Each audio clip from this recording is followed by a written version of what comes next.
Marriage, they say, is a journey of constant evolution, but sometimes the changes are so gradual, so imperceptible, that you don't notice them until you're standing on unsteady ground. For 37 years, Oliver and I had built a life together, a partnership of love and routine. To the outside world, we were a perfect match. Oliver was the charismatic leader, the man who commanded attention with ease. Even at 57, his energy drew admiration, his presence filling every room he entered. I was his quieter counterpart, content to support and nurture, holding our world together from behind the scenes. But beneath the polished exterior of our lives, I felt the quiet erosion of something essential. At 53, I had grown into a woman I was proud of, independent, resilient, and comfortable in my skin. I maintained my figure with yoga and healthy habits, though I allowed myself indulgences that added a few pounds over the years. My retail store was thriving, and I found joy in small things, solving puzzles, exploring books, and hosting family dinners. Yet, there was a restlessness I couldn't ignore, a whisper that reminded me there was more to life than comfort. The company's New Year's party was an event I looked forward to every year. It was a chance to dress up, step away from the daily grind, and feel a touch of glamour. This year, I convinced Oliver to come with me. He was hesitant at first, but after some persuasion, he agreed. I was thrilled to have him by my side, but I couldn't have predicted how the night would unfold. Oliver, as always, was magnetic. My colleagues were drawn to him, charmed by his quick wit and natural confidence. I watched him from across the room, feeling both pride and a strange sense of disconnection. He was the man I had loved for nearly 4 decades, yet I felt like a bystander in his world. When I stepped onto the dance floor, I did so with a group of friends, letting the music and laughter wash over me. That's when I met Harry. Harry was new to the company, the supply manager with an easy smile and a playful energy that made him stand out. He joined our group, his compliments and attention landing squarely on me. At first, I brushed it off as harmless fun, but as the evening wore on, I realized I hadn't felt this noticed in years.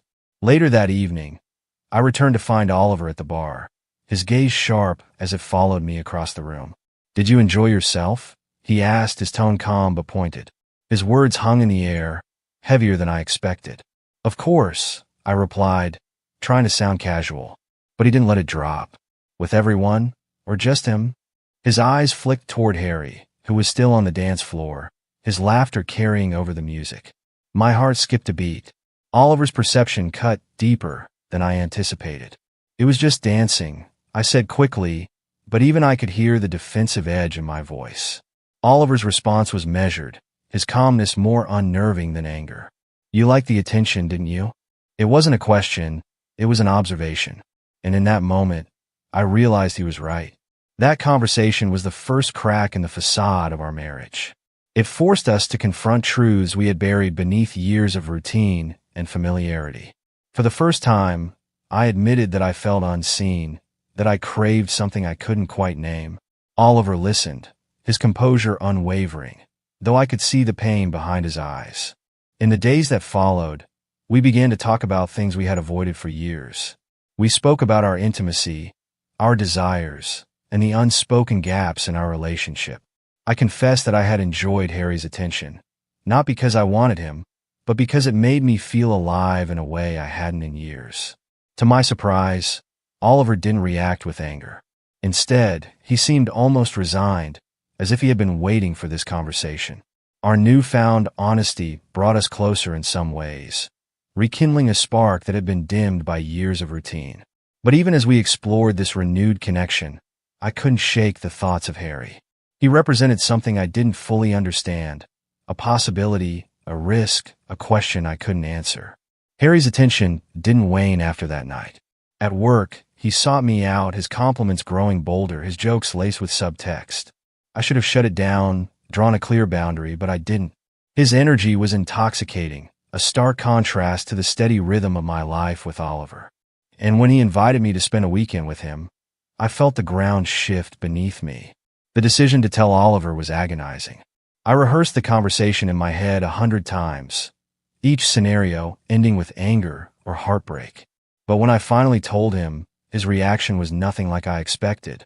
He listened in silence, his expression unreadable. "If this is what you need to figure things out," he said finally, his voice steady but heavy with emotion, "then go." His words stunned me. I wanted him to fight for me, to pull me back from the edge. Instead, he gave me permission, and it felt like the ground was falling away beneath my feet. The weekend arrived far too quickly, and I spent the morning packing in silence. Each item I placed into the suitcase felt like a betrayal, its weight pressing down on my chest. Oliver sat at the kitchen table, sipping his coffee, his face unreadable. The quiet between us was deafening. "I'll call to check in," I said, trying to mask the tremor in my voice. "I won't be gone long." He nodded, his gaze fixed on the mug in his hands. "Take care," was all he said, the words striking me as both genuine and distant. The man who had been my partner for nearly 4 decades seemed further away than ever, his calm acceptance cutting deeper than anger ever could. The drive to the hotel was a blur, my thoughts a chaotic storm of doubt and anticipation. Harry greeted me at the entrance, his confidence radiating as he helped me with my bags.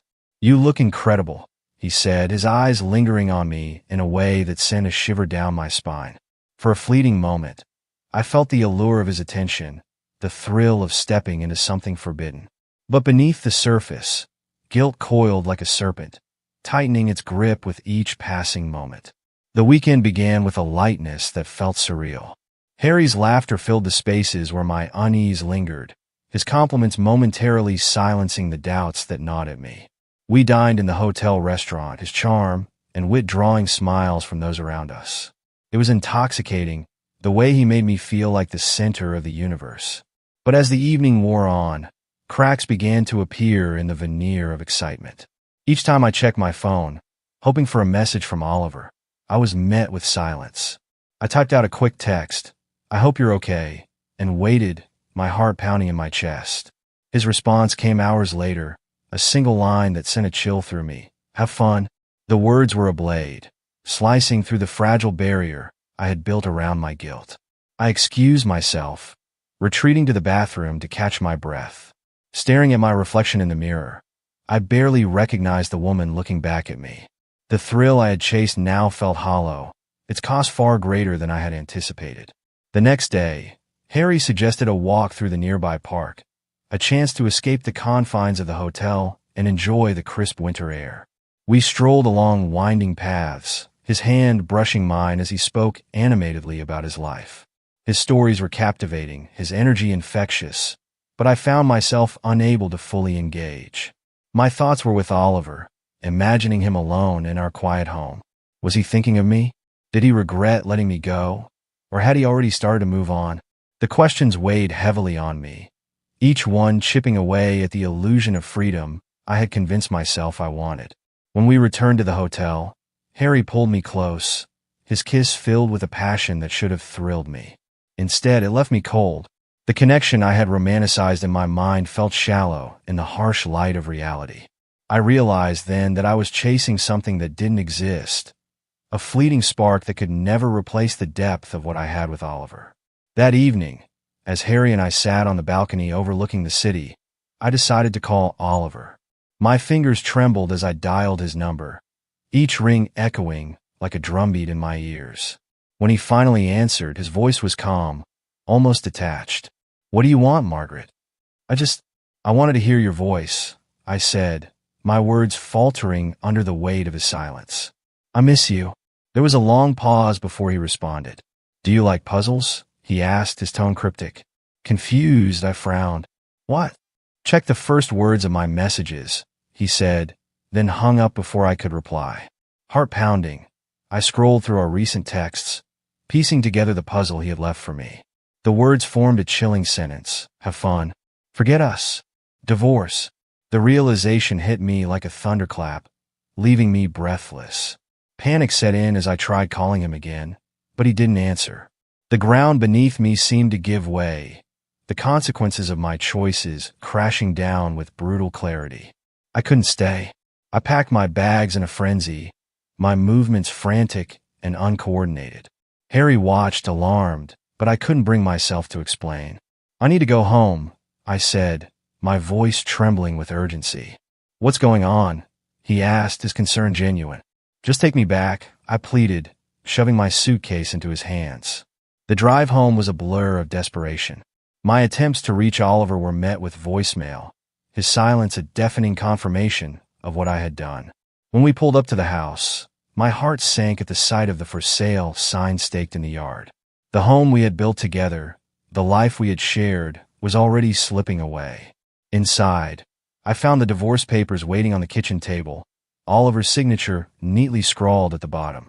His wedding ring lay beside them, a symbol of everything I had lost. The weight of my decisions crushed me, leaving me sobbing on the cold, empty floor. The house felt cavernous in Oliver's absence. Every creak of the floorboards, every flicker of light, reminded me of what I had lost. His belongings were gone. His favorite armchair, his meticulously organized bookshelf, even the little notes he used to leave on the fridge. The spaces they once occupied were hollow, echoing the emptiness inside me. I spent days trying to reach him, leaving messages that went unanswered. My desperation grew with each passing hour, but I couldn't shake the memory of his parting words. Forget us. Divorce. The finality of it clawed at my chest, yet I couldn't give up. I sent him one last message. Please, just let me explain. I love you. The reply came hours later, a single sentence that sent me spiraling. There's nothing left to explain. It wasn't long before the fallout began. Oliver, in his quiet but resolute way, had made sure the truth was known. He forwarded the messages I had sent to Harry to people I never imagined, his wife, my siblings, and worst of all, our children. The consequences rippled outward like a stone dropped in still water, shattering the fragile relationships I had taken for granted. Harry called me in a panic. Margaret, my wife knows everything, he said, his voice trembling. She's leaving me. I didn't ask for this, I replied, though even as I said it, I knew the damage was irreparable.